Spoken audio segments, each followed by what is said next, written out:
Hello दोस्तों, welcome to our YouTube channel. आज आए हैं हम महाभारत का एपिसोड 22 का पार्ट 2 का वीडियो लेकर।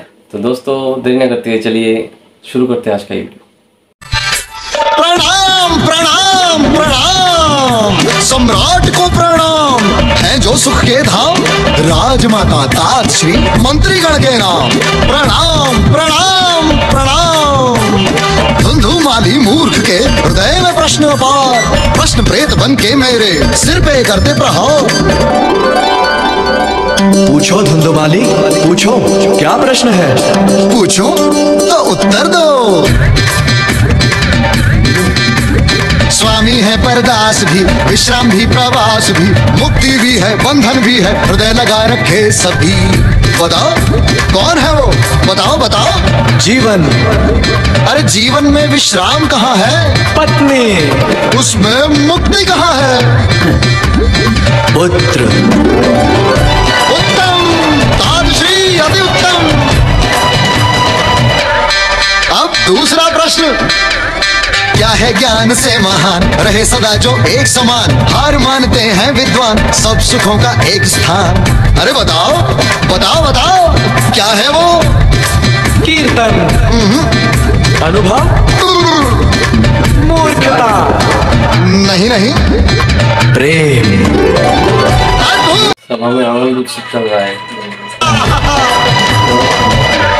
और अब तीसरा प्रश्न, सूर्य जैसा भाल है, भुजाएं भी कराल है, अंतर की आंख तीव्र है और धर्म की वो ढाल है। बताइए बताइए बताइए, कौन है वो?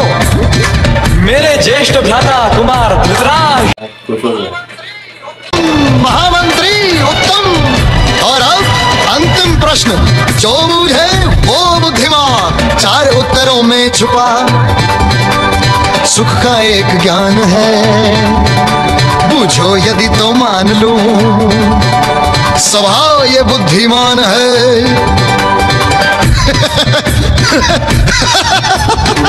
क्या हुआ विदुर? क्या कह रहा है ये विदूषक? ज्येष्ठ तीन उत्तर हैं, पुत्र, प्रेम और कुमार धृतराष्ट्र। अर्थात ये कह रहा है कि शीघ्र ही आपको पुत्र प्रेम की प्राप्ति होने वाली है ज्येष्ठ भ्राता। वंश आगे बढ़ेगा।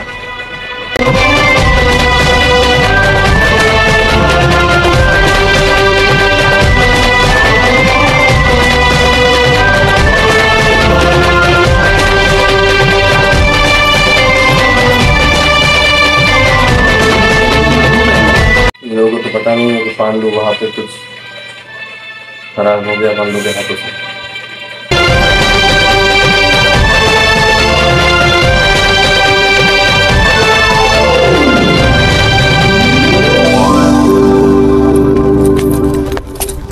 अत्यंत ही शुभ समय पर पधारे हैं महाराज।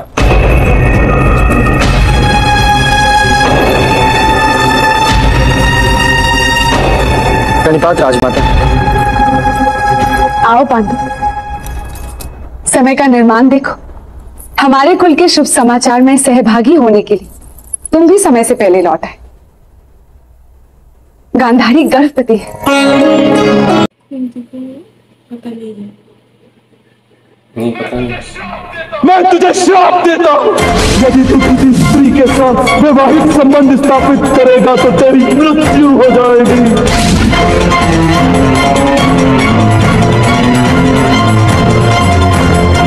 पांडु, समाचार तुम्हारे समझ में तो आया ना? तुमने कोई प्रसन्नता नहीं दिखाई।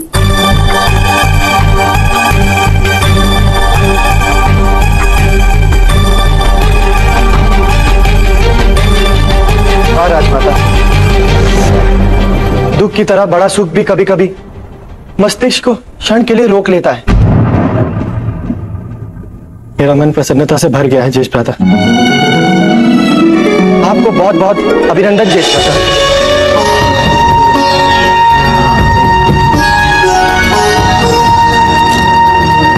अभी तक पांडु ने किसी को बोला नहीं है कि ऋषि का हत्या हो गया।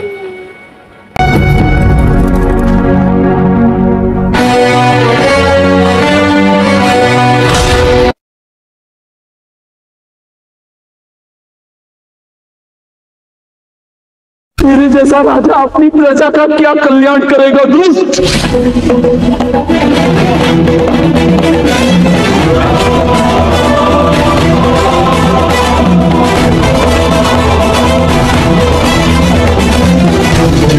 मुझे एक महत्व की बात कहनी है राजमाता। वन में मेरे हाथों महर्षि किंदम की हत्या हुई। राज्य करने योग्य नहीं रहा राजमाता।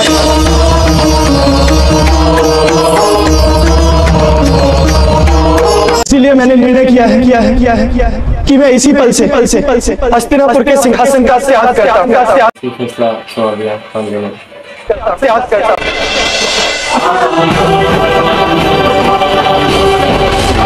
मुश्किल के बाद पांडु राजा बना था, फिर से पहले जैसा समस्या उत्पन्न हो गई है।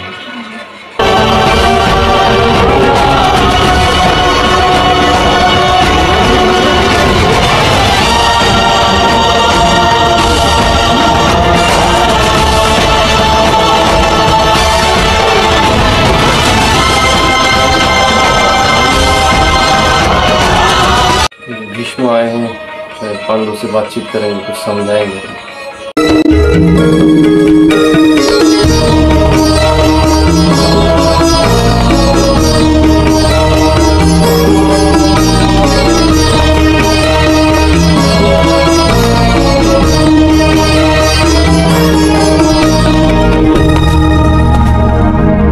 मेरी बात आयुष्मान भव।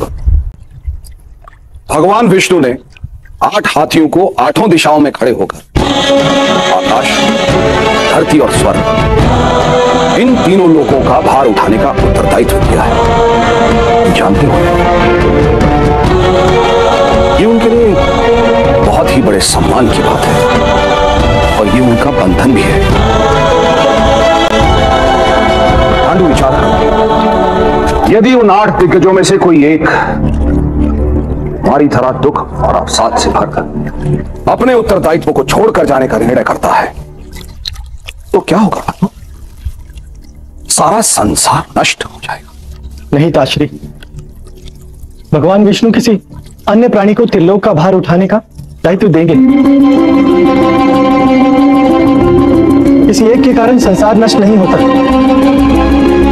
नहीं हस्तिनापुर का साम्राज्य मेरे जाने से नष्ट होगा। हस्तिनापुर नष्ट नहीं होगा, किंतु राजमाता का सुख और तुम्हारे काका का विश्राम अवश्य ही नष्ट हो जाएगा पुत्र। 25 वर्षों तक राजमाता ने प्रतीक्षा की है।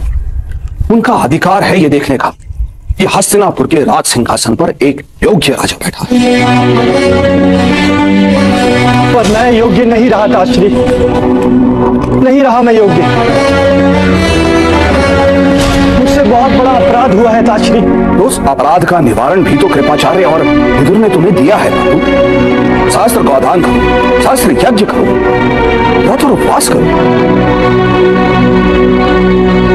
छलना है ये ताश्री, आत्म छलना है। भगवान इंद्र के हाथों जब ऋषि की हत्या हुई तो उन्होंने स्वयं अपने राज्य को त्याग दिया था, स्वर्ग को त्याग दिया था। कमल की डंडी पर सहस्त्र वर्षों बैठकर उन्होंने तपस्या की थी। जब देवों के राजा का पाप भी सहजता से नहीं धुल पाया तो मैं तो मनुष्य हूं। केवल दान और उपवास से मेरा पाप कैसे धुल पाएगा? किंतु पुत्र, किंतु मत कहिए ताश्री। जिसके हाथ में राजदंड होता है वही राजा कहलाता है। सबको न्याय देना और सबके साथ न्याय करना यही राजा का कर्तव्य है ताश्री। राजा के हाथों अपराध हो तो उसका न्याय कौन करेगा ताश्री?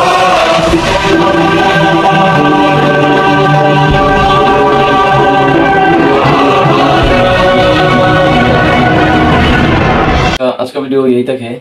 आज हमने देखा कि यहाँ पर हस्तिनापुर के राजसभा में आनंद और उत्सव चल रहा था और उसी वक्त यहाँ पर विदूषक जो धुंधुमारी है वो आनंद दे रहे थे सबको बातचीत के जरिए। और उसी वक्त पांडु दोनों पत्नी के साथ राज्यसभा में वन से लौट कर आते हैं। आने के बाद वो ये सबको बोलते हैं कि उनके हाथों ये पाप हो गया। महर्षि किंदन और उनके पत्नी है, उनका हत्या हो गई उनके हाथों अनजाने में। तो वो बोलते हैं कि हम राज्यसभा में अभी शासन करने के योग्य नहीं रहे, अभी सिंहासन का त्याग करने का इसी वक्त उन्होंने फैसला लिया।